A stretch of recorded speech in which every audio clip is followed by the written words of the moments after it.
A chuva naquela tarde de terça-feira não caía. Ela castigava.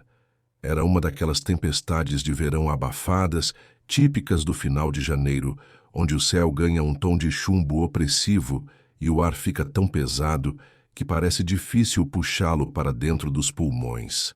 Dentro da mansão dos Albuquerque, o barulho da água batendo contra as telhas coloniais antigas soava como um aviso, ou talvez como um lamento. Clara sentia o frio da porcelana fina contra as pontas dos seus dedos. Ela segurava a bandeja de prata com firmeza, mas seus ombros doíam. Não era o peso do bule de café ou das xícaras importadas que a incomodava, mas a tensão que pairava na sala de estar.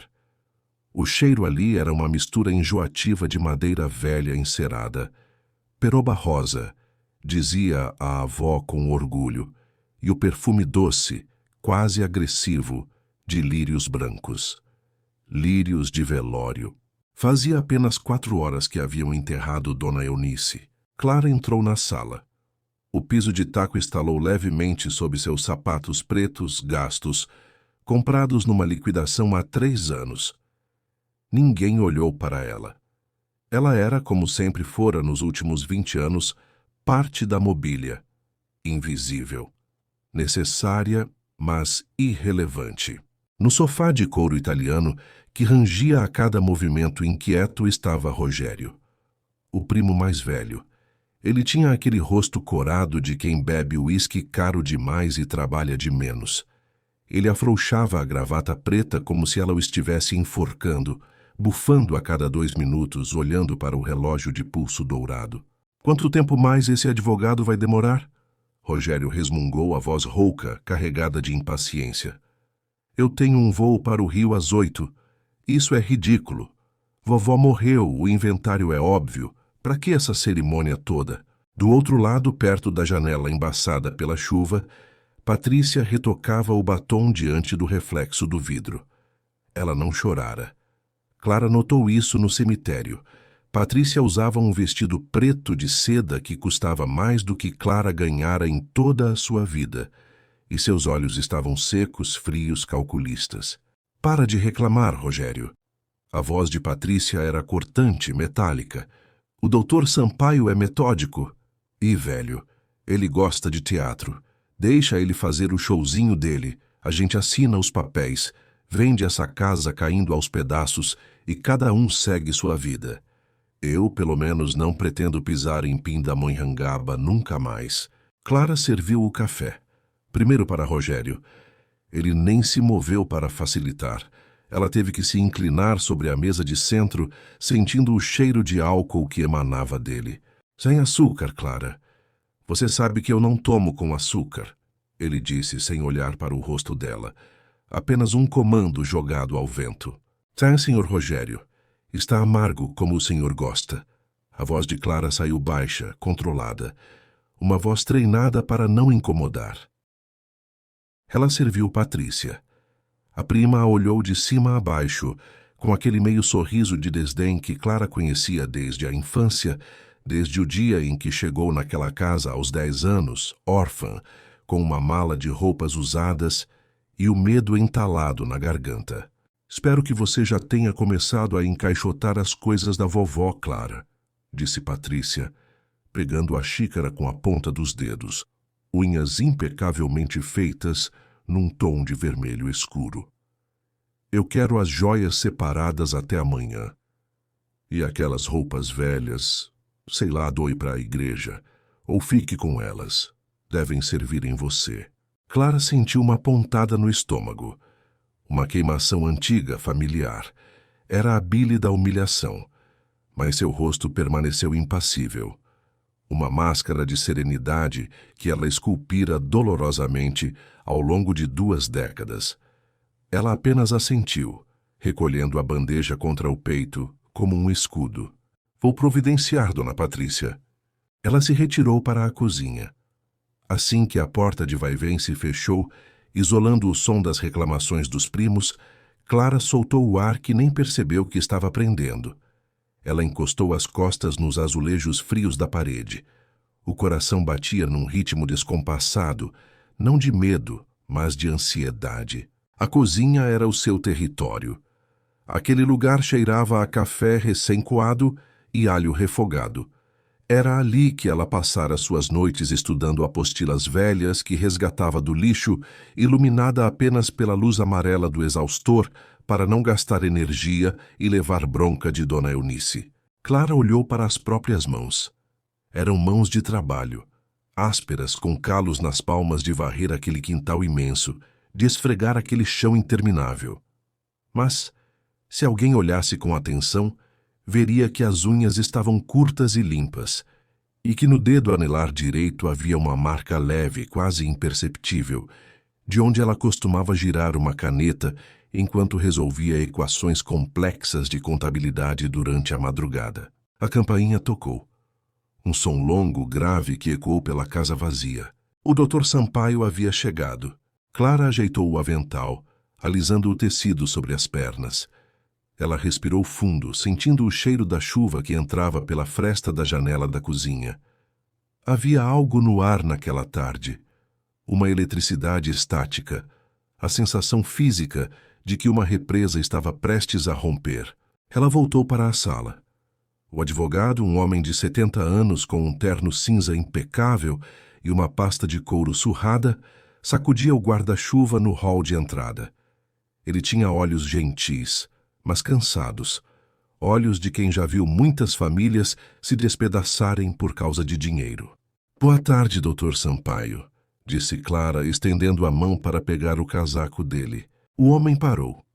Ele olhou para Clara. Realmente olhou para ela, nos olhos, algo que ninguém naquela casa fazia. "Boa tarde, minha querida Clara." Ele sorriu, um sorriso triste. "Você está bem?" "Estou sobrevivendo, doutor." "Ótimo." Ele suspirou, ajeitando os óculos.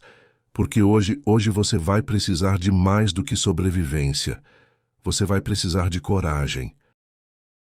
Clara sentiu um arrepio percorrer sua espinha. O que ele queria dizer com aquilo? Na sala, Rogério já estava de pé, impaciente. "Finalmente, Sampaio. Vamos acabar logo com isso. Onde eu assino? Onde está a escritura da fazenda?" O advogado entrou na sala com passos lentos. Ele colocou a pasta de couro sobre a mesa de centro, empurrando levemente o vaso de flores para o lado. O som do couro pesado batendo na madeira fez a sala silenciar. Até a chuva parecia ter dado uma trégua lá fora, deixando apenas o som gotejante das calhas transbordando. "Sentem-se, por favor", pediu o Dr. Sampaio, abrindo a pasta.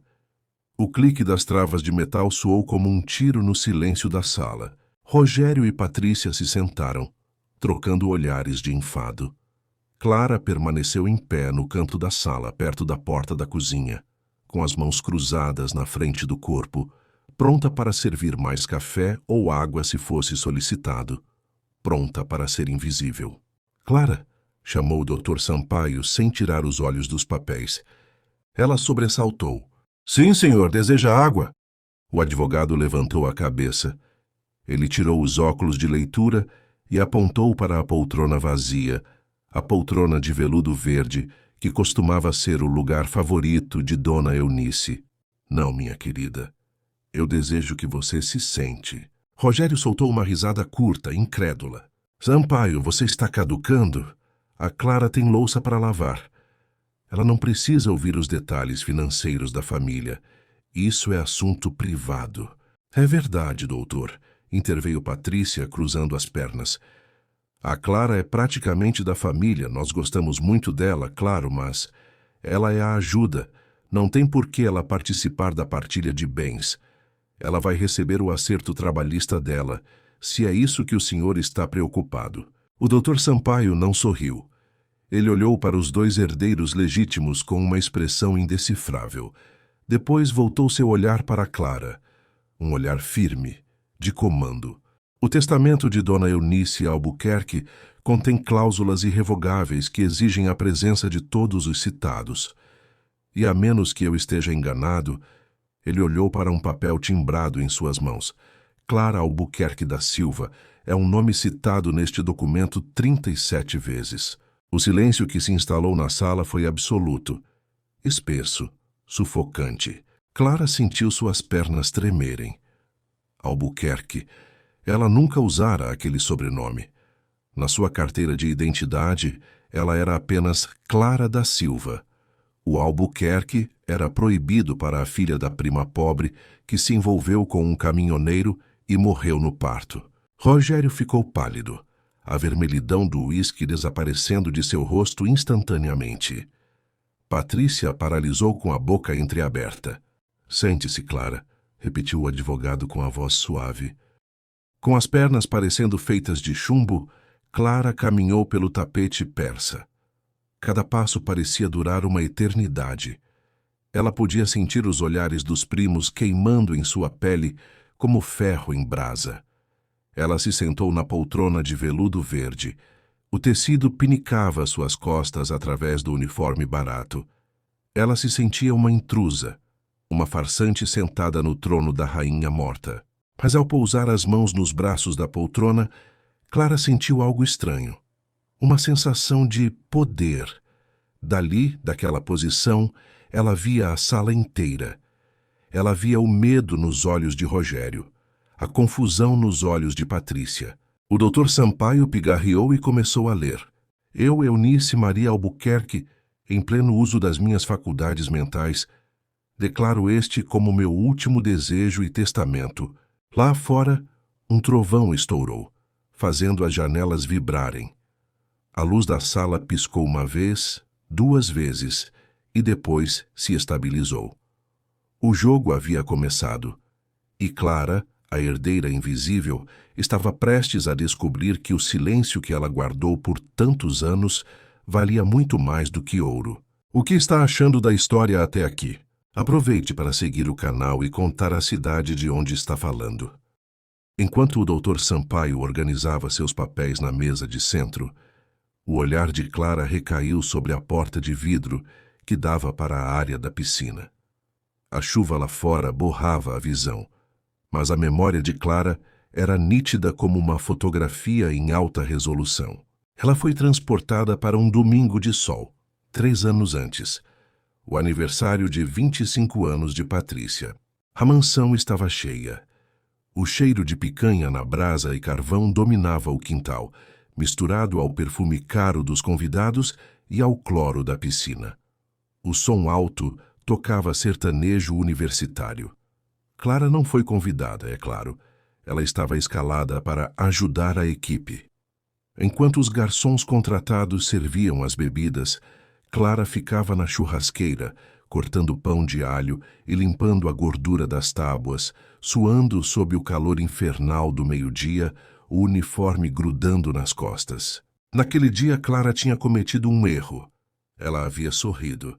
Lucas, um amigo de faculdade de Rogério, um rapaz de olhos gentis e sorriso fácil, tinha ido até a cozinha buscar gelo. Ele viu Clara lendo uma apostila de contabilidade num intervalo rápido de 2 minutos. Contabilidade avançada? Ele perguntou surpreso. Isso é difícil, à beça. Você estuda? Clara, pega de surpresa, sorriu. Um sorriso tímido, raro. Tento. Quando sobra tempo. Eles conversaram por 5 minutos. Foi a única vez naquele ano que Clara se sentiu uma mulher de 20 e poucos anos, e não uma máquina de limpar. Lucas elogiou os olhos dela. Disse que eram olhos de Capitu, misteriosos. Mas Patrícia viu. Da espreguiçadeira, a prima observou a cena como um falcão. E aquilo era inadmissível. A criada não podia ter a atenção do convidado mais rico da festa. Minutos depois, Patrícia entrou na cozinha. Ela não gritou. O tom dela era doce, venenoso. Clara, querida, disse ela na frente de Lucas. O banheiro da piscina entupiu de novo. Alguém jogou papel demais. Você pode ir lá desentupir? Agora? O cheiro está horrível e está incomodando os convidados. Clara sentiu o sangue gelar. Ela olhou para Lucas. O rapaz ficou constrangido, baixando os olhos. A magia quebrou. A hierarquia foi restabelecida. Mas, Patrícia, eu estou servindo a comida. A comida pode esperar. A merda no banheiro, não. Patrícia sorriu entregando um desentupidor de borracha sujo nas mãos de Clara. Vai lá. E depois, querida, não volta para a cozinha, não. Você está cheirando a suor. Fica nos fundos lavando as grelhas. Clara foi. Ela caminhou entre os convidados com o desentupidor na mão, ouvindo as risadas abafadas. Ela desentupiu o banheiro segurando o choro e a náusea, e passou o resto da festa nos fundos, esfregando grelhas queimadas com lã de aço até seus dedos sangrarem, ouvindo a música e a alegria que nunca seriam para ela. Agora, na sala silenciosa do funeral, Clara olhou para as unhas perfeitamente feitas de Patrícia. Aquelas unhas nunca tocaram em água sanitária. Mas hoje a conta daquele domingo havia chegado. O som da chuva mudou. Agora, não eram mais gotas espaçadas batendo no telhado. Era um aguaceiro contínuo, uma cortina d'água que isolava a mansão do resto do mundo.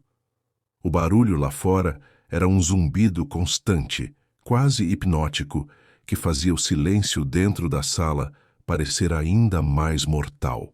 Clara ajeitou-se na poltrona de veludo verde.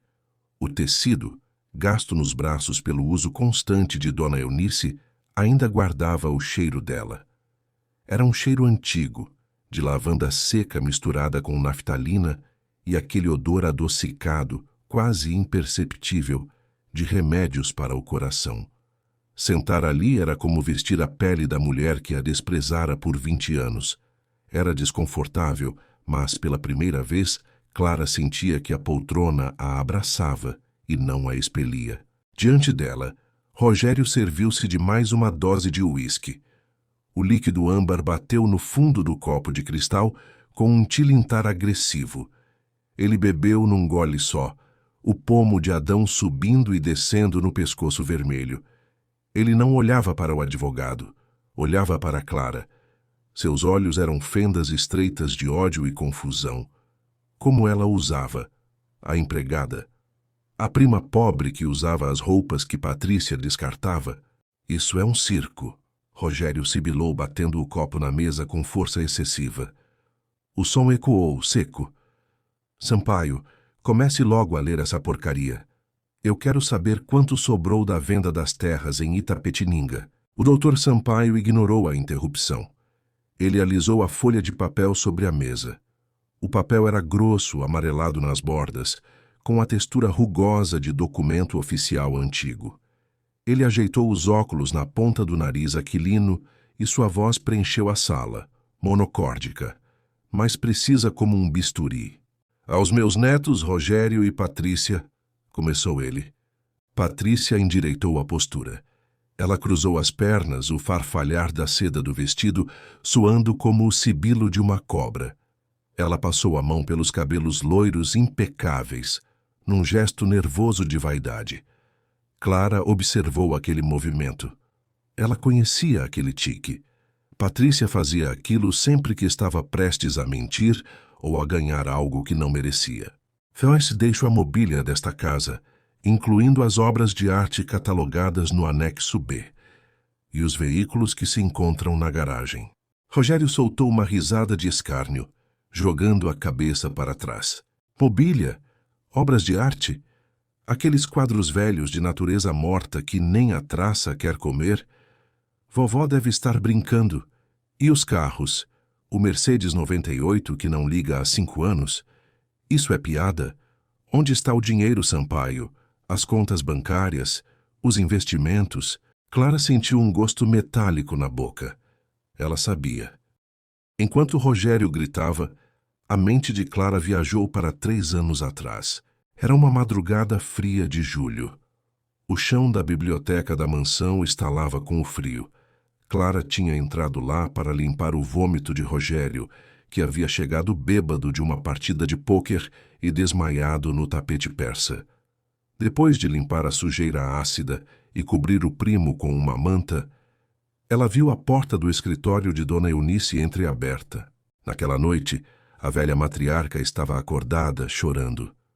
Não era um choro alto, dramático. Era um soluço seco de quem perdeu o chão. Clara viu, pela fresta da porta, Dona Eunice segurando extratos bancários com as mãos trêmulas, as veias azuis saltadas sob a pele fina como papel de seda. Clara viu os números em vermelho. Ela viu as cartas de cobrança do banco, as notificações de penhora, os avisos de leilão judicial. A fortuna dos Albuquerque era fumaça. Uma ilusão mantida à base de empréstimos predatórios e vendas de terrenos a preços de banana para cobrir os rombos que Rogério fazia no jogo e as viagens de luxo que Patrícia postava no Instagram. Clara sabia de tudo, porque era ela quem buscava a correspondência que o carteiro jogava no chão molhado. Era ela quem, escondida no seu quarto minúsculo nos fundos da casa, abria os envelopes com vapor de água quente, lia cada linha dos desastres financeiros e fechava novamente com cola escolar, entregando para a tia como se nada tivesse acontecido. Ela sabia que a casa onde estavam sentados agora não pertencia mais a eles. O banco já tinha o título. Eles eram inquilinos em seu próprio castelo. Continuando, a voz do Dr. Sampaio cortou as lembranças de Clara, trazendo-a de volta para a sala úmida. Quanto aos ativos financeiros restantes e à gestão das dívidas ativas da família Albuquerque, Patrícia inclinou-se para a frente, os olhos brilhando com a ganância. Ela lambeu os lábios, um gesto instintivo, quase animal. Finalmente. Diga o valor, doutor. O advogado parou. Ele olhou para Patrícia, depois para Rogério. Havia uma pena genuína em seu olhar. Não há saldo positivo, Patrícia. O silêncio voltou. Dessa vez não era pesado. Era vácuo. O som da chuva lá fora pareceu sumir. O mundo parou. Como assim? A voz de Patrícia saiu fina, quebrada. Sua avó, Dona Eunice, faleceu insolvente. A casa está hipotecada. As terras de Itapetininga foram vendidas há 4 anos para cobrir as dívidas de jogo do Sr. Rogério. Rogério levantou-se num pulo, derrubando a cadeira. O rosto dele passou do vermelho para um branco lívido, doentio. Mentira. Isso é mentira desse velho gagá. Minha avó tinha milhões em ações da Petrobras. Eu vi os papéis. Você viu papéis de 1998, Rogério, disse Sampaio calmamente. Eles foram liquidados em 2015. Clara continuava imóvel na poltrona. Ela sentia o tecido aveludado sob as pontas dos dedos. Ela não sorriu. Não havia alegria na desgraça alheia, apenas a confirmação fria da matemática que ela já conhecia. Ela olhou para as próprias mãos, calejadas, firmes. Mãos que sabiam trabalhar. Mãos que sabiam sobreviver. Ao contrário daquelas mãos macias e trêmulas dos primos. Patrícia começou a chorar agora de verdade. Lágrimas de pânico real borravam a maquiagem cara. Para onde eu vou? Eu não tenho onde morar. O apartamento nos Jardins, alugado. E com 3 meses de atraso, completou Sampaio. O advogado pigarreou novamente, chamando a atenção de todos. O som foi como um trovão dentro da sala. No entanto, existe um único ativo que não foi tocado.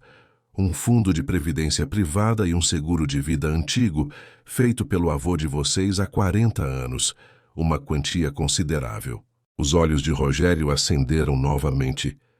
A esperança do viciado. Quanto? Ele exigiu, a voz rouca. Suficiente para limpar o nome da família e recomeçar com dignidade.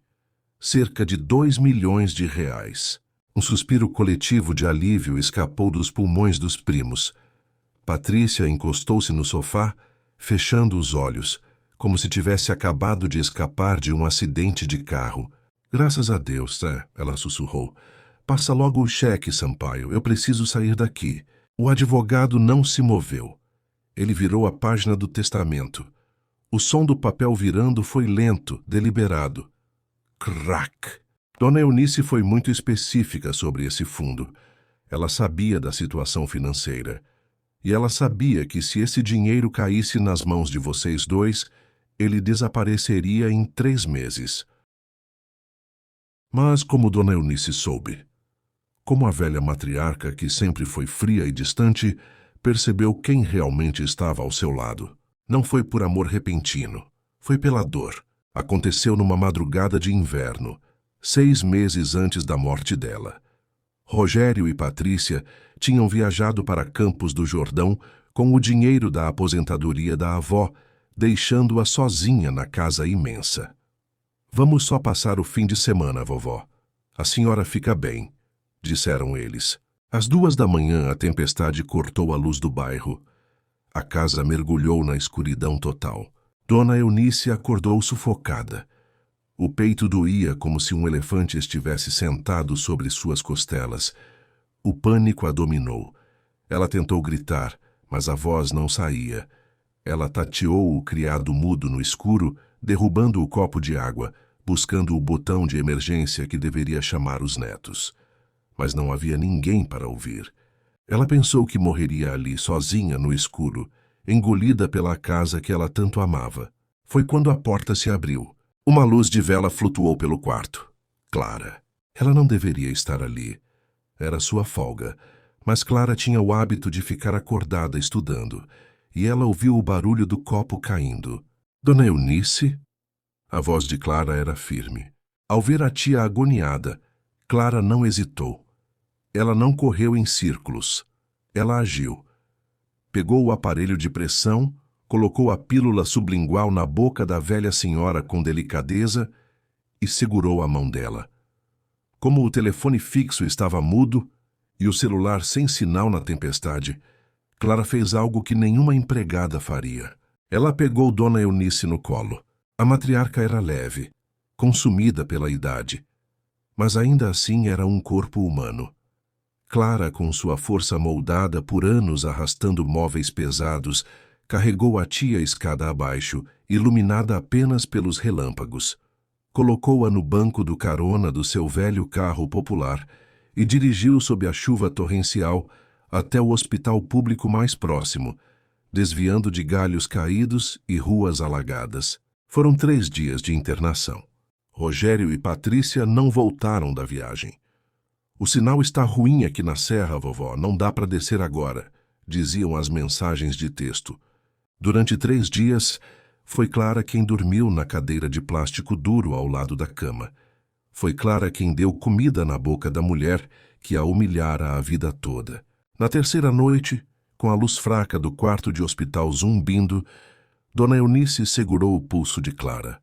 A mão da velha tremia. "Por que você não foi embora, menina?" A voz da velha era um chiado. "Eu nunca te dei nada além de trabalho."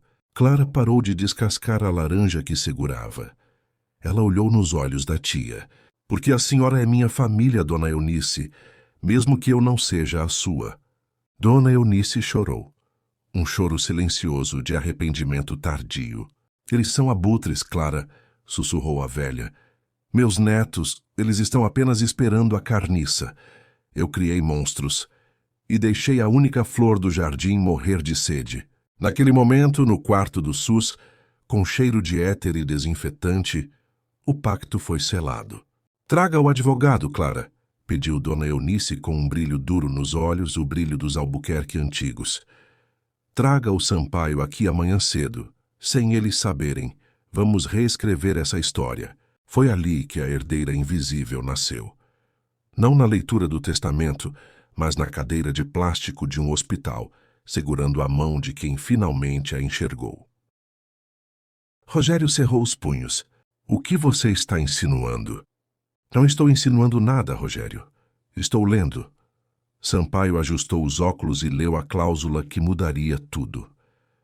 "Deixo a totalidade deste fundo, bem como a responsabilidade legal pela administração do espólio e a decisão final sobre a venda ou manutenção desta casa, para a única pessoa nesta família que demonstrou capacidade de gestão, economia e, acima de tudo, lealdade."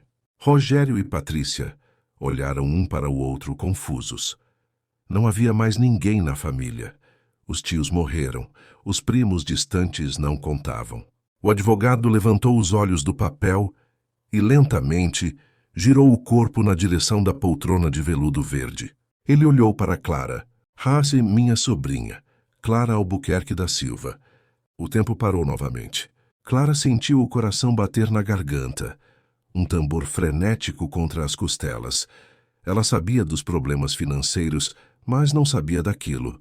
Não sabia que a velha Eunice, a mulher que a fazia comer na cozinha e usar uniforme, a mulher que nunca lhe dera um abraço, a tinha visto. Rogério ficou roxo.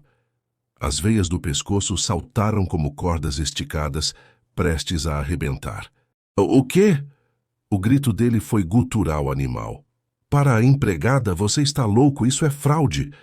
Você falsificou isso, seu velho desgraçado.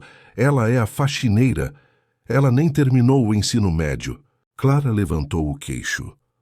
O movimento foi lento, suave, mas carregado de uma dignidade que Rogério jamais teria. Ela olhou para o primo. Pela primeira vez em 20 anos, ela não baixou os olhos. Na verdade, Rogério, a voz de Clara soou límpida, cortando o ar viciado da sala. Não era mais a voz da serva. Era uma voz nova, firme. Eu terminei o ensino médio através do supletivo há 6 anos e me formei em ciências contábeis no ano passado, com honras estudando à noite enquanto vocês dormiam. Patrícia abriu a boca, mas nenhum som saiu. Ela parecia uma boneca de porcelana quebrada. Clara levantou-se da poltrona. Ela não precisava mais se encolher. Ela parecia mais alta, a postura ereta, os ombros alinhados. Ela caminhou até a mesa de centro, onde o testamento repousava. Ela olhou para os papéis. As letras pretas no papel branco. A assinatura trêmula da tia Eunice no final. Era real. Eu sei exatamente quanto você deve ao agiota do bairro da Lapa, Rogério, disse Clara sem olhar para ele, os olhos fixos no documento. 340 mil reais. E sei sobre o desvio que você fez na conta da vovó, falsificando a assinatura dela no cheque de abril. Rogério recuou um passo, como se tivesse levado um tapa físico. O cheiro de uísque nele agora parecia cheiro de medo. E Patrícia? Clara virou-se para a prima. Eu sei que o seu marido rico, na verdade, é um golpista que te deixou com uma dívida de cartão de crédito de 80 mil. Eu vi as cartas do Serasa que você queimou na lareira. Eu recuperei as cinzas e li os códigos de barra. A chuva lá fora aumentou de intensidade. Um trovão estalou logo acima da casa, iluminando a sala com um clarão branco e fantasmagórico. Naquela luz crua, Clara não parecia mais a órfã assustada. Ela parecia uma juíza. A vovó sabia de tudo isso, continuou Clara, a voz calma, assustadoramente calma, porque eu contava para ela. Todas as noites, enquanto eu dava o remédio dela e vocês estavam nas festas, nós conversávamos. Ela sabia quem cuidava dela e sabia quem estava esperando ela morrer. O Dr. Sampaio estendeu uma caneta para Clara. Uma Mont Blanc preta e dourada. A senhora aceita a incumbência, dona Clara? Clara olhou para a caneta. O objeto brilhava na penumbra. Aceitar aquilo significava guerra. Significava que Rogério e Patrícia tentariam destruí-la. Mas significava também que, pela primeira vez na vida, a caneta estava na mão dela. Ela não era mais o papel rasgado. Ela era quem escrevia a história. Clara pegou a caneta. O metal estava frio, mas aqueceu rapidamente em sua mão. Eu aceito. Ela olhou para os primos, que agora pareciam minúsculos, encolhidos no sofá de couro caro. E a primeira medida da nova gestão começa agora. A assinatura de Clara no papel soou alta no silêncio da sala. O risco da caneta no papel timbrado foi o som de uma guilhotina descendo. Rogério não aguentou. O álcool no sangue dele, misturado ao pânico da falência, criou uma combustão instantânea. Ele avançou. Não foi um movimento racional, foi o bote de um animal acuado. Ele contornou a mesa de centro num solavanco, derrubando a garrafa de uísque no chão. O vidro estilhaçou, espalhando o cheiro pungente de álcool barato e carpete molhado pelo ar. Sua vadiazinha suja, ele rugiu, o rosto a centímetros do de Clara, cuspindo as palavras junto com a saliva. Você manipulou uma velha esclerosada. Eu vou acabar com você. Eu vou anular essa porcaria. Ele levantou a mão. O punho cerrado pairou no ar, tremendo de fúria. O Dr. Sampaio tentou se levantar, gritando algo sobre chamar a polícia, mas suas pernas velhas eram lentas demais. Clara, no entanto, não recuou. Ela não piscou. Durante anos, ela vira Rogério quebrar móveis, chutar portas e gritar com a avó. Ela conhecia a coreografia da violência dele, mas dessa vez havia uma diferença crucial. Ela não tinha mais nada a perder. Se essa mão descer, Rogério... A voz de Clara saiu num sussurro tão baixo que ele teve que parar para ouvir. Se você encostar um dedo em mim, a primeira ligação que eu faço não é para a polícia. É para o Beto. A mão de Rogério parou no ar. O nome agiu como um balde de água gelada. Ele congelou, os olhos arregalados, a respiração ofegante, com cheiro de tabaco e medo. O Beto? Ele gaguejou. O Beto Cicatriz, da Lapa. Clara sustentou o olhar dele, fria. Eu sei que você pegou 50 mil com ele semana passada, dizendo que pagaria hoje, com a herança da vovó. Imagine o que ele vai fazer quando souber que você não herdou nada. E que ainda por cima está agredindo a única pessoa que tem a chave do cofre da família. Rogério abaixou a mão lentamente. O sangue drenou de seu rosto. Ele sabia do que o agiota era capaz. Ele recuou, trôpego, quase pisando nos cacos de vidro da garrafa quebrada. Patrícia, que até então estava em choque no sofá, levantou-se. Ela escolheu outra tática, a da piedade. Ela caminhou até Clara com as mãos estendidas, aquele choro falso que ela usava para conseguir descontos em lojas de grife. Clarinha, minha prima. A voz dela era melosa, enjoativa. Ela tentou tocar no braço de Clara, mas Clara deu um passo sutil para trás, evitando o contato como se Patrícia tivesse uma doença contagiosa. Você não pode fazer isso com a gente. Nós somos família. Nós crescemos juntos. A vovó não estava bem da cabeça, você sabe. Ela deve ter se confundido. Nós podemos dividir, o que acha? Nós três, gerenciando tudo. Você é ótima com números. Nós precisamos de você. Clara olhou para a prima. Ela se lembrou de um dia, 10 anos atrás. Clara tinha 18 anos e ia a um baile da escola pública. Ela tinha economizado meses para comprar um vestido simples, azul. No dia do baile, Patrícia, acidentalmente, derrubou vinho tinto no vestido de Clara e riu dizendo que azul não combinava com gente parda. Clara não foi ao baile. Ela passou a noite esfregando a mancha que nunca saiu. Família. Clara repetiu a palavra, testando o gosto dela na boca. Tinha gosto de fel.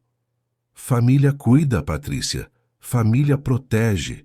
Vocês me trataram como um cachorro vira-lata que a gente alimenta por pena nos fundos de casa. Clara caminhou até a janela. A chuva estava diminuindo, transformando-se numa garoa fina. Dr. Sampaio, disse ela sem se virar. Quais são os termos para a desocupação do imóvel? Como proprietária legal e inventariante, a senhora pode solicitar a saída imediata de qualquer ocupante não autorizado, respondeu o advogado com um tom de indisfarçável satisfação. Clara virou-se para os primos. Vocês têm até o amanhecer? O quê? Patrícia gritou, a máscara de bondade caindo instantaneamente. Amanhecer? São 5 da tarde. Está chovendo. Para onde eu vou levar minhas roupas? Meus sapatos? O problema não é meu, respondeu Clara. Sugiro que comece agora, são muitos sapatos. E Patrícia... Clara apontou para o pescoço da prima. O colar de pérolas da vovó fica. Está catalogado no anexo B. Se sair por aquela porta, é apropriação indébita. Eu chamo a viatura. Rogério sentou-se no sofá derrotado, com as mãos na cabeça. Ele parecia ter envelhecido 10 anos em 10 minutos. Você não vai nos dar nada? Nem um centavo depois de tudo?